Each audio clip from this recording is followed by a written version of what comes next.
tell people, see, the introduction of beavers brought back the days of ballot box snatching. People did not know. So, and I give you an example and how that worked.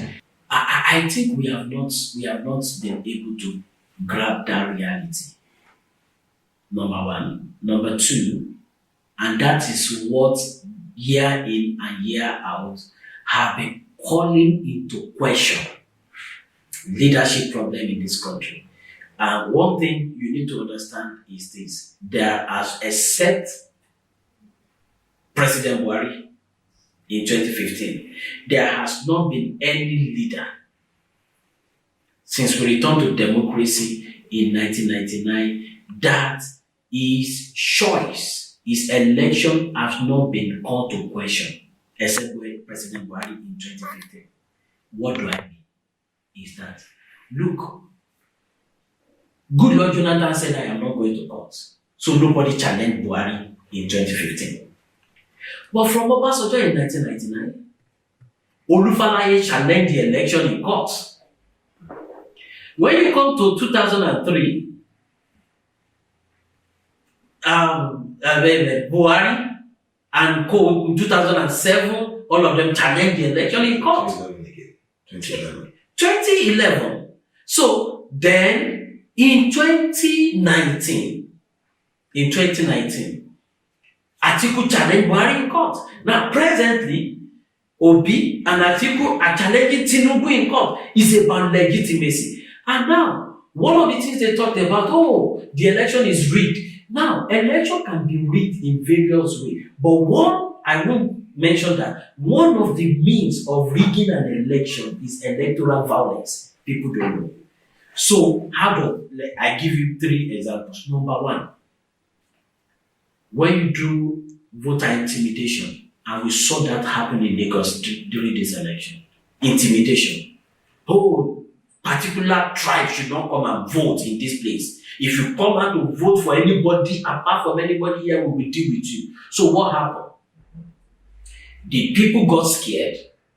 They stay at home. So the only people that came to vote in a particular direction. So what have you done? People don't know that is rigging, because you have intimidated your opponent from coming out to come and vote. So you gather enough votes in that place. That is number one. Number two way by which you use violence to rig is the Electoral Act says, look, you cancel an election in a particular polling unit if it as a result of violence. So what did the politician do? Now, I am contesting against, we are both contestants in the election, and your stronghold is in that particular local government or ward. So what do? I mobilize people to go and disrupt the election in that particular place, shoot in the ear, do a lot of things, called violence there. What the law says, you don't even need to go to court. The presiding officer there or the returning officer just cancel the place. Now, what have I done? I have been able to cancel your stronghold. Allow mine to be there. And then protect mine. You understand? So, if you are going to have like about 2,000 votes in that particular place, and I know I am going to have 300, which you are going to beat me by all means, then that the whole vote has been cancelled. Then I remain my stronghold. So that is another rigging. Then what about if you snatch the ballot box? So I tell people, see, the introduction of beavers brought back the days of ballot box snatching. People did not know. So, and I give you an example and how that worked. So, and because when you now look at in the last election, 2023 election, you saw ballot box. In fact, we started seeing it from the Ekiti election, Osun election, ballot box snatching. But we thought we have overcome this thing. No. But do you know what happened? The politician knew that when the results is counted, the ballot has been counted, and the result written on form EC8A, and is snapped and uploaded to IREF, there is nothing they can do about it. Everybody is saying it, there is nothing they can do about it. So, even if you snatch the beavers, it's already on IREF. So people go there and download. What now happened? The mantra is this: don't let it get to IREF. So when you discover that they are losing, so instead of allowing the election to be counted and put on INEC, they snatch the ballot box. They destroy the ballot box. The idea is don't let it get to the beavers. Don't let beavers. So far it's counted and it's snapped. So what do? They alter the process so that it is not snapped, it is not uploaded. So that is why ballot box snatch came back. That was why destruction came back. Because the beavers is another force. So the only way you can circumvent the beavers is that don't let it get there. Because if you get there is nothing you can do. So this, and you use violence to stop that. And that is why you see people, they say, and when they want to, and in fact, our we set up a situation room on election day. Our observation also shows that violence don't happen in the morning. Most of the violence recorded always start 2 downward. That is when results are being counted. And that is when the destruction keeps happening, bam, bam, or at the collation center. So these are the issues. So at the end of the day, people go to court. The man in court, who is also the president, who is also the governor, is distracted for 180 days. Because he can't do governance, because he has a case in court, they are dragging him here or there. Then again, there are another impacts that we have not seen. And the people that have cases in court knows that, do you know that for that 180 days, the Constitution allowed, or the Electoral Act allowed you to have your tribunal? Do you know that most of the judges focus on that tribunal? Their regular cases were abandoned. So that is the meaning. So, and don't forget, you don't do as a judge, they don't post you to your state. So they post you out of your state. So if you are a judge in Castina, for instance, and then they can post you to Akwa Ibom. So to go and do the election petition tribunal, the law says 180 days, that is 6 months. So sir, for 6 months, your cases that you are handling in Castina, both civil and criminal, are pending for 180 days. So there's really a problem of so the opportunity cost is even high. priority. So I give you an example. In Kaduna, somebody was arrested. In 2019, somebody was arrested, a woman, pregnant. I think she was pregnant for like about 3 months or thereabout. And he was remanded in court. In the process, the judge handling the case was moved for election petition. Before the judge will come back, before the lady gave birth in prison. That is the issue. So, as I'm talking to you now, most of the judges handling cases, and I tell you in this country, now, a single judge handles an average of 200 cases on their table. On the table, both criminal, human rights, injunction, and civil cases. So what it means is that for 180 days, 6 months, that is pending. Nothing moves, nothing goes until you finish the election. So these are the issues. When we don't take care of the process of the violence, then it's hurting us as a nation. So what it means is that you have a case in court, probably on business time, it has to be delayed for 6 months because of an election. But don't forget, that is the impact on the judiciary. That is the impact on the cases, business and everything. But don't also forget, on the election day, the whole country is shut down. So we also lose. Before the election, it's all about the activity. The courses are also busy with election cases. The pre-election cases we recorded was excess of 1,500 cases. Excess 1,500 from various pre-election. Now, as I'm talking to you, the total petition filed after 2023 election is 1,209. And that is similar. The last time we had over 1,000 was in 2007. Now, in 2007, we had 1,280 petitions. But don't forget, in 2007, that was the election. President Yar'Adua said, no, this election that brought me in is not really credible. Then set up Justice Ways Commission For the reform. for the reforms. But now, in 2023, we had the same petition. High number. High number of petitions. Which So means that we're actually not really doing. So the question is that, are we progressing or coming down So, in the electoral process? security. I think our position in KDI has always been that, look, if you are going to do a reform, I think it has to be holistic. We have to go back to our constitution. We have to, and we have to look at it. Now, because I won't stay here to tell you, the police have to be neutral. We keep saying it. But let me ask you a question. The president appoints the IG. Don't forget, the president himself is a member of a political party. The president himself also contested in an election. In some instances, they are contesting for second term. And then the police, the IG, you are going to sign their bill or whatever, and still the one You hire a fairer there. you have been. So that is one. Number two, the president appoints INEC chairman. Though the Council of State, the president said, oh, this is what we have, the Council of State ratified, and then sent to the House for confirmation. Don't forget, both the president and the people in the House, Your friends. they are all members of a political party. So what it means is, what am I trying to say is that we have to get a system. For instance, like they do in the US, it's not the president that appoints the NEC commission there, the electoral commission there. It's not the president. So it's not answerable to the president.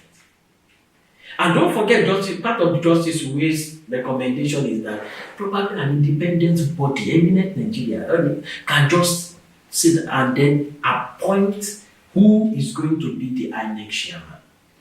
And that is the truth. So the power can be off. So it can be neutral. It can be neutral. So, and that is how it's supposed to be. In some countries, the Inspector General of Police are chosen by the people. So it's not like, hey, this is loyalty is to the person that appointed him. So until we deal with some of these fundamental issues, then we will still begin to have our loyalty to a person as against to the Constitution. So what we have presently is that we've not been able, and we keep saying it, until Nigerian police discover that they are Nigerian police, not APC or PDP police, then we are going to have a balanced election. And I must tell you, anywhere you see police neutral in an election, go and look at the election. It's always very peaceful and credible. Anytime you see them neutral. So, and I think we have to come to that conclusion that the police have to be neutral. In some cases, we saw them shielding the people stealing the ballot boxes.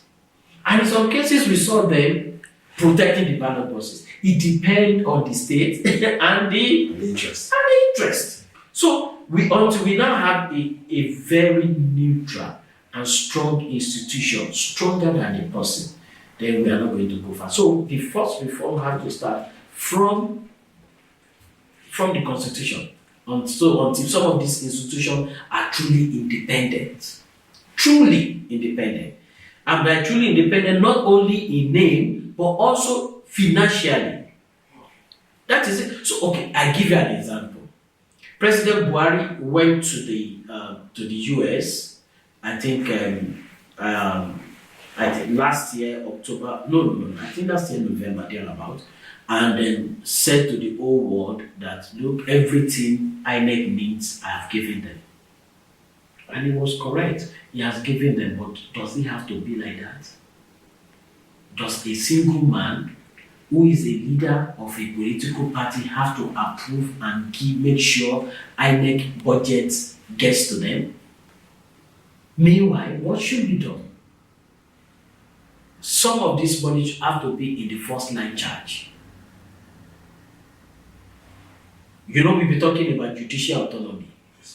That their money also, they should be allowed to manage their own money. So when you now have chief justices, the judiciary, that are not financially independent, how do you want them to dispense justice neutrally? For instance, the governor is the one that approves your budget, is the one that release money to you and is releasing in tranches, and the same governor has a case with you at the state high court. That is why you see people file cases where they are most times election cases where they have friends with the governor in that particular place, so that you see the judgment coming in their favor. So these are the, but until the autonomy is there, they can manage their money, they can do most of the things. Even the police knows that they are neutral on the issue of election. I am not answerable to anybody. We need to discharge our duty. In fact, one of the things we have also seen is that is the security financing. Do they have enough budget for elections? It's another conversation. And again, what about the corruption in the police? I give you an example. You are, as a journalist, let me ask you. If you go to Osun election, for instance, Osun election was the last cycle, they tell you we are deploying 25,000 personnel. Who counts? Whether they are up to 25,000. Because we have also seen a situation that look at the end of the day, they said they are deploying 25,000 personnel. And then you still get to polling units, you don't see some of the policemen. At the end of the day, do you know the corruption some of them are using this to, allegedly perpetrated? Is when they say they deploy 25,000, the actual says maybe they deploy 15,000. So where is the money for the remaining 10,000 people? Someone is taking it. That's so who did this whole process? As of today, there is a committee called ISIS. Interagency Consultative Committee on Election Security. Is not open to civil society, to the media.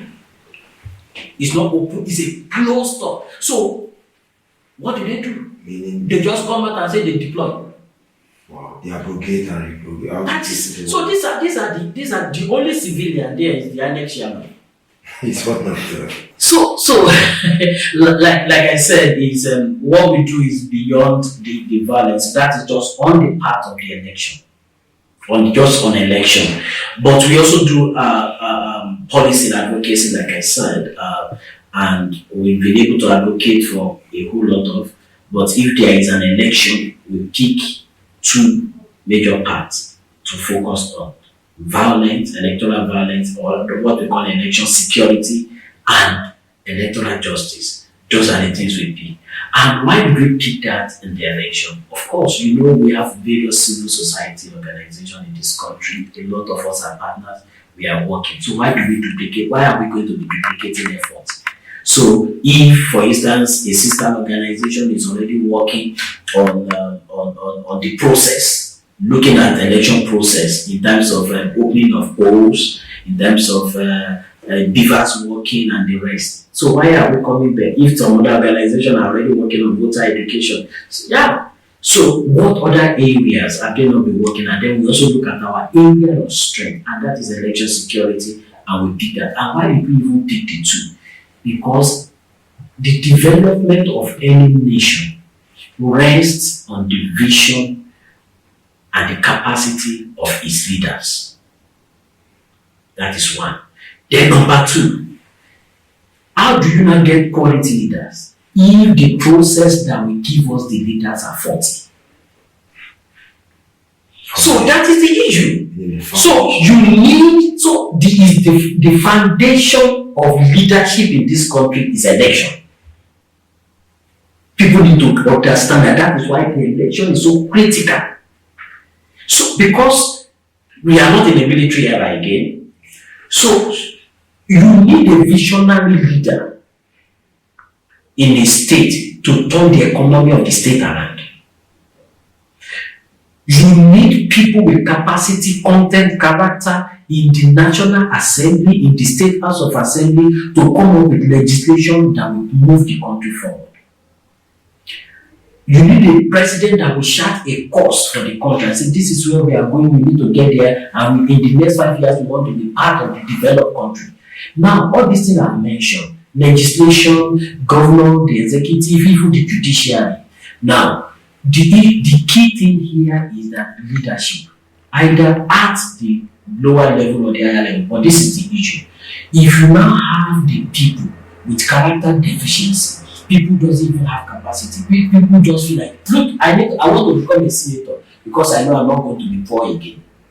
But they have not even opened the constitution of Nigeria in their life, but they are going to become a senator. So these are the issues. So we are likely to now have people there who doesn't know anything. So the only contribution they make in the floor of the house is if you are in support, say nay, and they raise up their hand and they bring it up. What their contribution? No. So that is why we need a thorough process to be able to select leader, and that is why we focus on that area. But we also, in the process again, we also find that look, people who also know the right thing to do are scared of coming out because of gunshots and all those electoral security. So how do we tame it so that everybody can participate?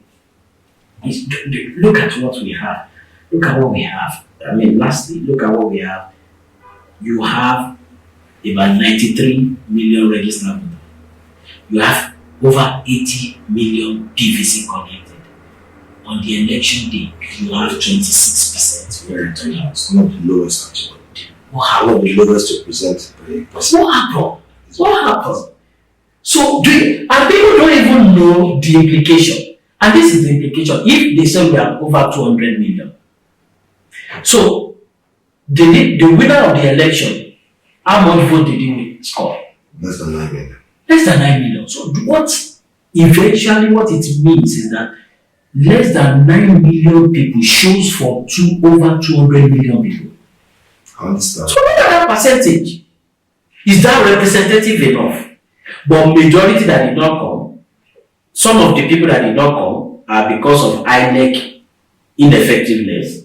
Maybe in terms of they couldn't get their PVC, whatever. But some people could not vote because of violence.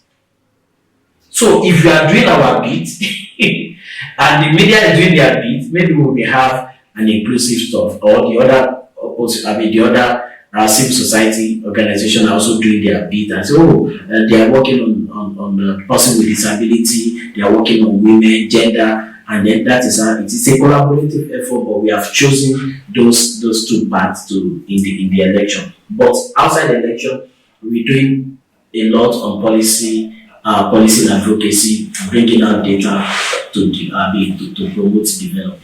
I think just without you responding, I understand particularly that you're one of the